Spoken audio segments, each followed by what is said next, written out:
ನಮಸ್ಕಾರ. ನೀವು ನೋಡ್ತಾ ಇದ್ದೀರಿ ಉಪ್ಪೆ ನ್ಯೂಸ್ ಚಾನೆಲ್. ನಾನು ನಿಮ್ಮ ಅನಿಲ್ ಕುಮಾರ್ ಸಿಂಧೆ. ಸಡಗರ ಸಂಭ್ರಮದಿಂದ ಜರುಗುತ್ತಿದೆ ರೇಣುಕಾ ಯಲ್ಲಮ್ಮ ದೇವಿ ಜಾತ್ರಾ ಮಹೋತ್ಸವ.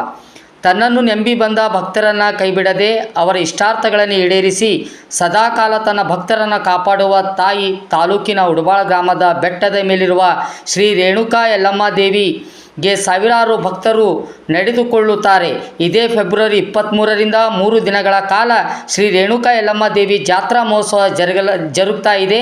ಶ್ರೀ ಯಲ್ಲಮ್ಮ ದೇವಿಯ ದರ್ಶನದಿಂದ ಎಂತಹ ರೋಗಗಳು ಗುಣಮುಖವಾಗುತ್ತವೆ ಎಂದು ನೂರಾರು ಭಕ್ತರು ನಂಬಿರುತ್ತಾರೆ. ಈ ಜಾತ್ರಾ ಮಹೋತ್ಸವಕ್ಕೆ ಮಹಾರಾಷ್ಟ್ರ, ತೆಲಂಗಾಣ, ಆಂಧ್ರ ಪ್ರದೇಶ್, ಕರ್ನಾಟಕ ವಿವಿಧ ಭಾಗಗಳಿಂದ ಆಗಮಿಸಿ ದೇವಿಯ ಆಶೀರ್ವಾದವನ್ನು ಪಡೆದುಕೊಳ್ಳುತ್ತಾರೆ. ಅಲ್ಲಿನ ಅರ್ಚಕರಾಗಿರುವ ತೀರ್ಥಯ್ಯ ಸ್ವಾಮಿ ಮಠಪತಿ ಅವರು ಕಳೆದ ವರ್ಷ ನವೆಂಬರ್ನಲ್ಲಿ ಮಂದಿರದ ಕಳಸಾರೋಹಣ ಹಾಗೂ ಲಕ್ಷ ದೀಪೋತ್ಸವ ಕಾರ್ಯಕ್ರಮದಲ್ಲಿ ಸಾವಿರಾರು ಭಕ್ತರ ಸಮ್ಮುಖದಲ್ಲಿ ಕಾರ್ಯಕ್ರಮ ಜರುಗಿ ಯಶಸ್ವಿಯಾಯಿತೆಂದು ನುಡಿದರು. ತಾಯಿ ರೇಣುಕಾ ಯಲ್ಲಮ್ಮ ದೇವಿಯ ಈ ಭಾಗದ ಪಾಲಿನ ಆರಾಧ್ಯ ದೇವಿಯಾಗಿ ಎಲ್ಲ ಊರಿನ ಮತ್ತು ಪಟ್ಟಣದ ಜನರಿಗೆ ಆಶಾ ಕಿರಣವಾಗಿ ದೇವಿಯ ಆಶೀರ್ವಾದವನ್ನು ಪಡೆದುಕೊಳ್ಳುತ್ತಾರೆ ಎಂದು ನಂಬಿರುತ್ತಾರೆ.